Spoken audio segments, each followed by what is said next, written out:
They're just in the closing of the. We're going to go ahead and start. Okay, good. Well, welcome everybody.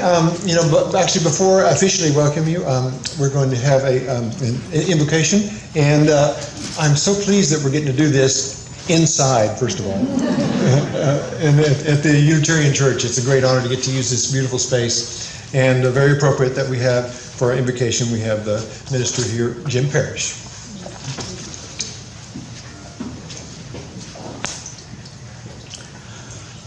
Let's take a moment for contemplation. If you wish to close your eyes or just get grounded, become grounded.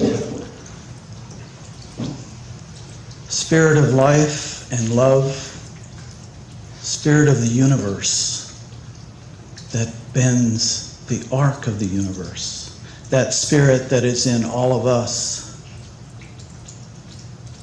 the Spirit of change. Let's take this hour, hear the names, hear the music, hear the stories. Fill our spirit with the universe, which is love.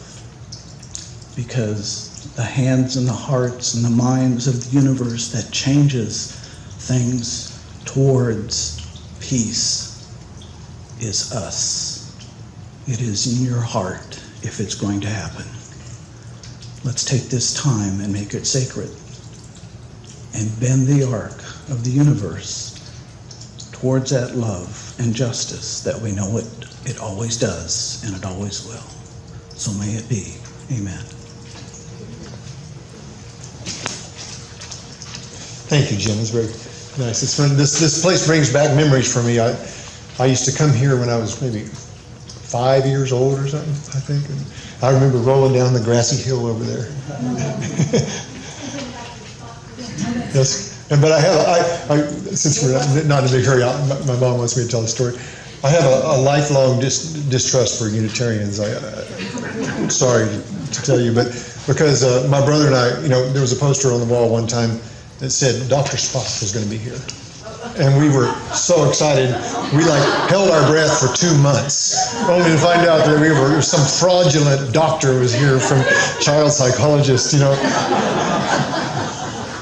So I learned my lesson, Welcome everyone to this. This is a very solemn occasion, but it's also, it's an informative and it's important. If we've been doing this, Dick's going to be up here shortly and can maybe enlighten us exactly how long it's been going on. But I think there were still dinosaurs roaming the earth when it started. And it's been going on. We've been involved with it for 17 years, I think. And it's a wonderful thing. It does need to keep going because this is, of course, a remembrance of the victims of the most horrific attack on civilians in history. And it was perpetrated by us. And we can never not recognize this event, too many times. And the fact is that things are stirred up again as we speak. And our keynote speaker is going to address that very issue. And I'm very excited about that. Oh, and I'm very excited about who just walked into the room. Good timing. So, but before we go to that, we have a song for you. And I'm going to ask Donna to come up and help me on this. After 16 years, I think I've run out of songs that address the actual Hiroshima Nagasaki event. It's really hard. There's only so many songs. And by the way, I do want to mention something very important, that this is not only a remembrance of the victims of Hiroshima and Nagasaki, but it's also a remembrance for the victims of all wars. Because as we all know, war is not the solution to anything. So this is a very powerful song written by a Fayettevillean that some of you may have actually known. He's no longer alive. One of my favorite songwriters, his name is Ed Florida. And he lived lots of places, but part of the times he lived in Eureka Springs sometimes, and his wife, Carol Florida, and his daughter, Wendy Finn. Those names might resonate with you. Ed Florida was a great songwriter.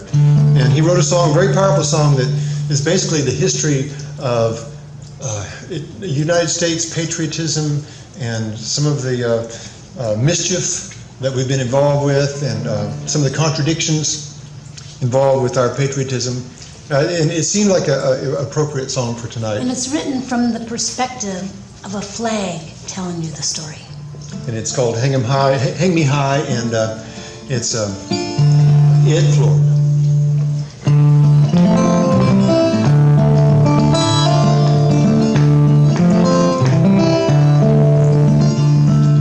I was born blue, red, and white. Revolution gave me life. I screamed, a shout heard round the world. On freedom's wings I unfurled. Hang me high, hang me low, hang me slow. My stars will show. Salute me when war angels call. Curse me when hard times befall.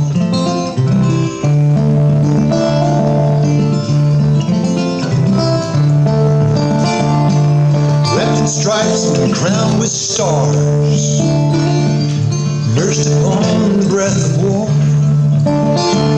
My tongue wrapped round the forked truth.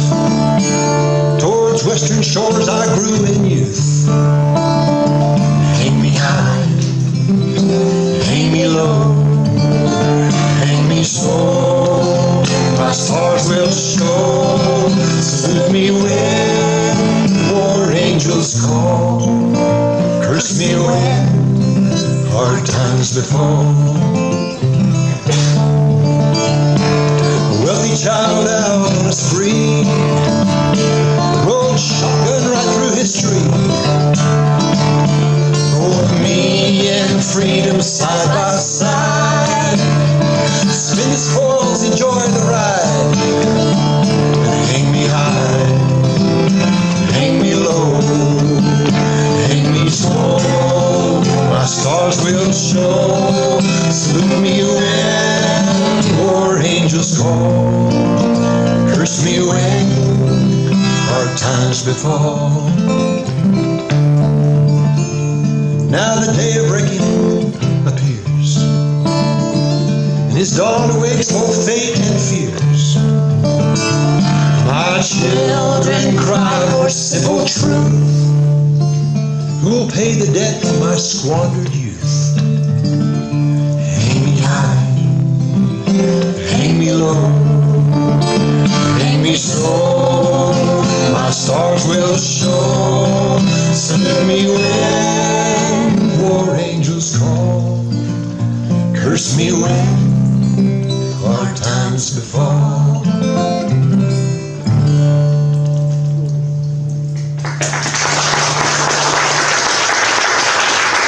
Thank you very much. Of course, that was Donna Mulholland, and I didn't introduce myself. I'm Kelly Mulholland. I've been on the board for about 16, 17 years. I've lost track somehow, but for quite a while. So I'm so glad you're all here. And I lost my. No, it's good. So the next thing on the. This is a long-standing tradition to have the mayor read a proclamation for this, and it gives me great pleasure to once again be able to recognize this particular mayor, because I'm a huge fan of Lionel Jordan, and it's a great honor to have you here. Thank you. Let's welcome Lionel Jordan.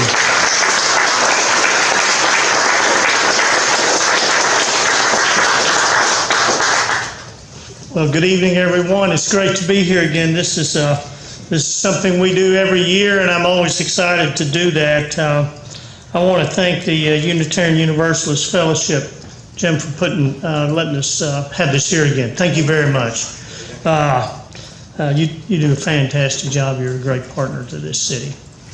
And I want to thank everybody that's in attendance here tonight, and I certainly want to thank the Omni for putting this all together. Thank you all very much.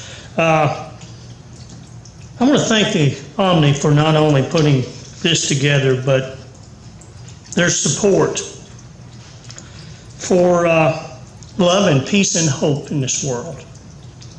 You know, every day we see things that seem to be contrary to what we really want to see. But the Omni Center has always been a place of love and peace and hope. Fighting for equality, which is one of the things we stand for in this city, is a partnership-based government, where everybody is welcome in this city, no matter what the color of their skin, their religious belief, what country they come from, or who they love. And I want to thank the Omni for their positions on protecting the environment. And we want to leave the world better for our children than what we're seeing now. And before I read this proclamation, I would like to say, you know, when I was a boy, my mother would make, we didn't have a lot of money, she would make a quilt out of rags, and she would take those rags, and if any of y'all remember the old quilt making where they would take it, and it would just be a bundle of rags, and they would take and twist, and no matter how that looked, they would put that quilt together, and it would be so beautiful. It would be all different colors and all different shapes, and it was difficult to get it done, but they all would work together. My mother would have people come over from the community, and they would take that quilt and they would put it on a frame, and they would weave that thing together, and it would be so beautiful. And that's the way I view this city and the work that we're doing in the world today, where everybody, no matter what their color or their shape or their size or what they believe, we're all a beautiful tapestry woven together, making the world a better place. I bring the following proclamation. Whereas since 1979, citizens of Fayetteville have gathered annually around the anniversary of the nuclear bombing of Hiroshima and Nagasaki to remember the loss of life and the destruction caused by wars. And whereas the proliferation of nuclear weapons and missile defense systems throughout the world costs hundreds of billions of dollars, and estimates of nuclear waste disposal costs are upwards to $50 billion. And whereas the 20th century has witnessed the development of new skills in conflict resolution, international peacekeeping, and a burgeoning human rights system, encouraging the hope that our culture can become one of promoting peace and constructive cooperation. Amen. Yes. And whereas the United Nations General Assembly seeks individual commitment via the Manifesto 2000 to make this decade a time to transform the culture of war and violence into a culture of peace and nonviolence. Whereas the Manifesto 2000 further states that everyone may share in his or her responsibility for the future of humanity, in particular to our children of today and tomorrow. Whereas this year marks the 72nd anniversary of the first bomb that was dropped on the Japanese city of Hiroshima. Now therefore, I, Lionel Jordan, Mayor of the City of Fayetteville, Arkansas, do hereby proclaim August the 6th, 2017 as the Day of Remembrance of the bombing of Hiroshima and Nagasaki in Fayetteville, and to encourage each of us to honor our peacemakers and renew our commitment to the prevention of such suffering in our future. May it be so. May it be so.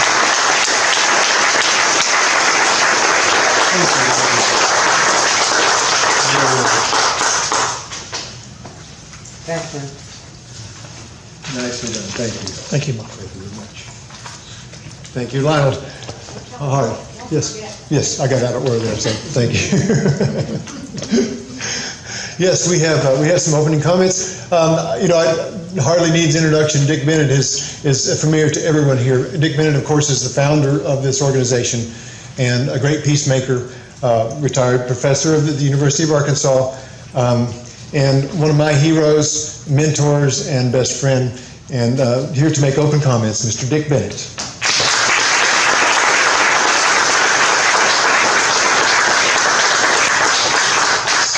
How's that?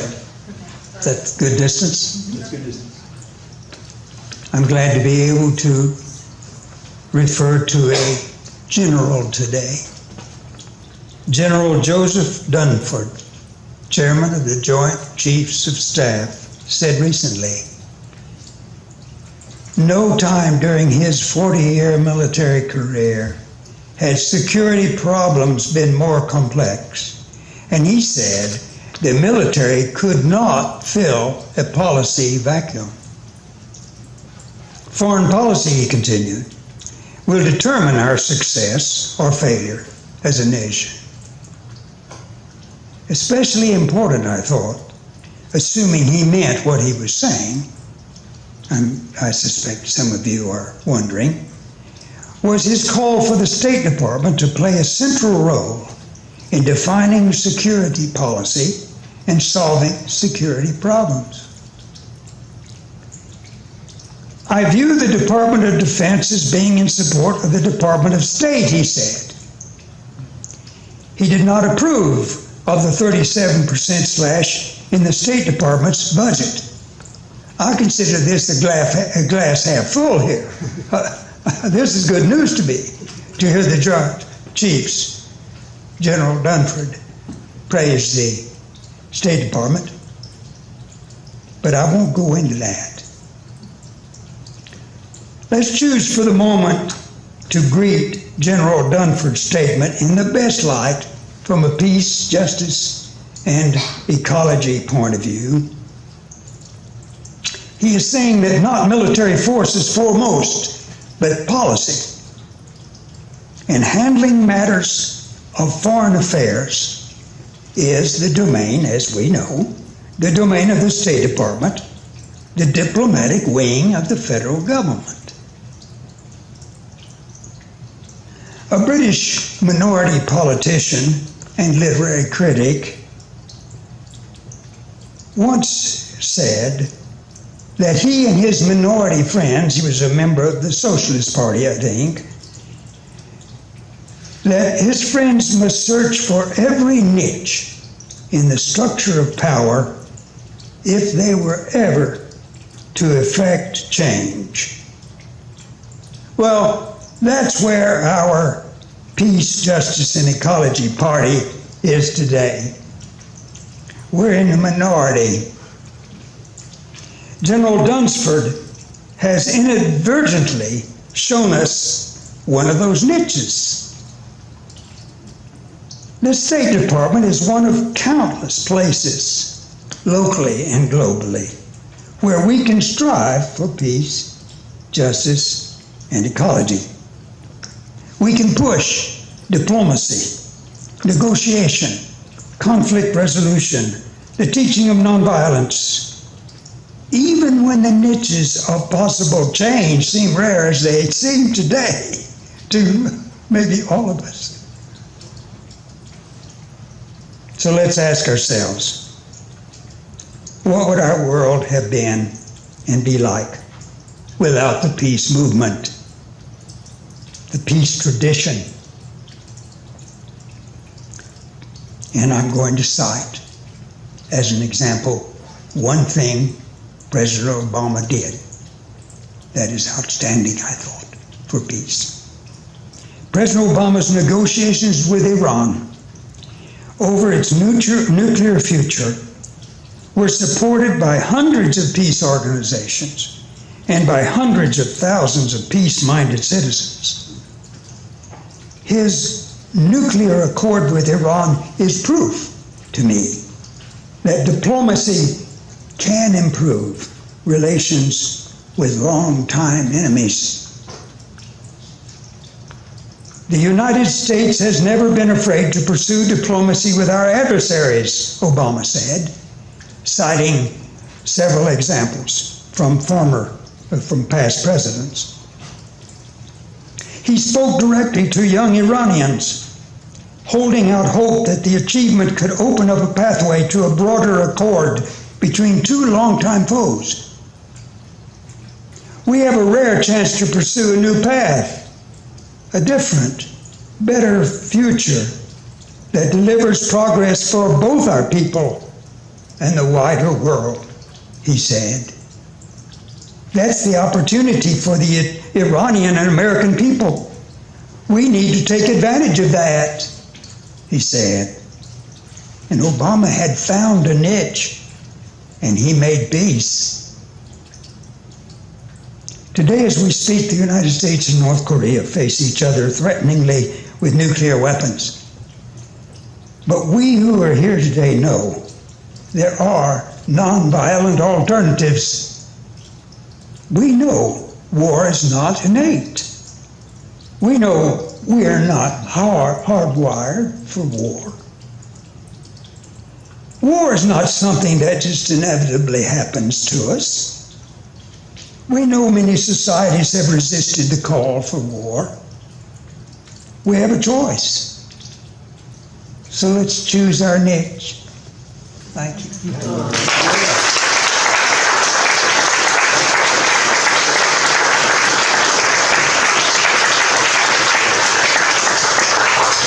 You're here, so I agree with this. Well, this program is just laced with some of my favorite people in this town and the world, and the next person I'm introduced is included in that. Maybe you've seen the book of poems by John Rule. I love this book, Bird, Moon, Star. Or actually, our next guest, he's also a movie star. If you've ever seen Witch Hazel Advent, with the award-winning documentary, and the subject matter was, of course, John Rule, and John Rule has some poetry for us, and so one of my favorite poets anywhere. Let's welcome John Rule.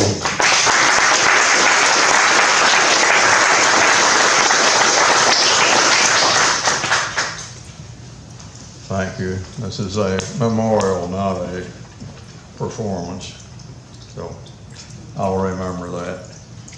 This poem is 40 or more years old, was written in 1975, and we'll see whether what's covered in it is conscious in our problem today.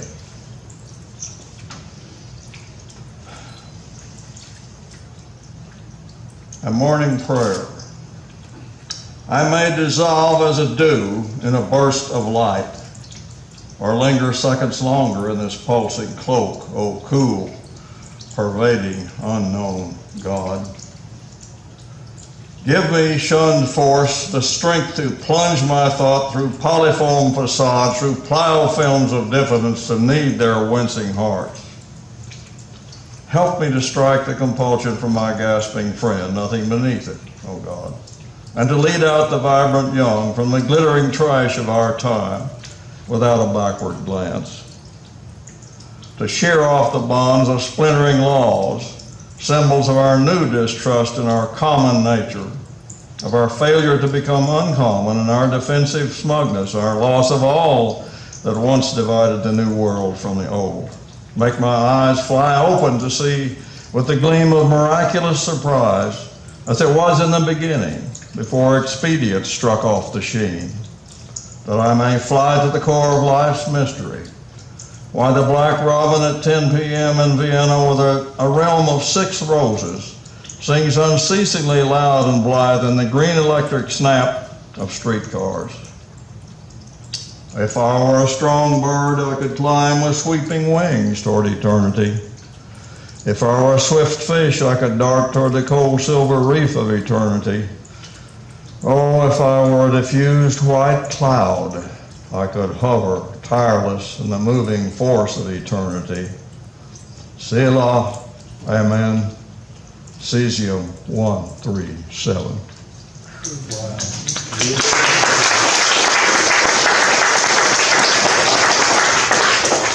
Thank you, John. We get some more of John's poetry a little after a while here. Donna is always, she surprised me. We went to an event this year, most unexpected thing, called Gong Songs. And at Gong Songs, you get to, I didn't really know what to expect with this, but you lie on a mat and you just relax, and you get to enjoy this symphony of gongs just cascading over your body. It's a very, very beautiful experience. So much so that we went back and did it again. and we're going to go again. And we're going to go again for sure. And so the person behind this Gong Songs is Jamie White, and she's also a massage therapist. But she also has a program called Gong Songs. And so you can do this too. But you're going to get a little taste of it. Here, Dawn and I, we were struggling to think what could we do that was fresh and new this year musically. And I must say, Donna came up with the breakthrough. What about Jamie White? And so I am really, really pleased. This is something that you may have never experienced before. And I think you're going to really enjoy this. So here we go, Jamie White.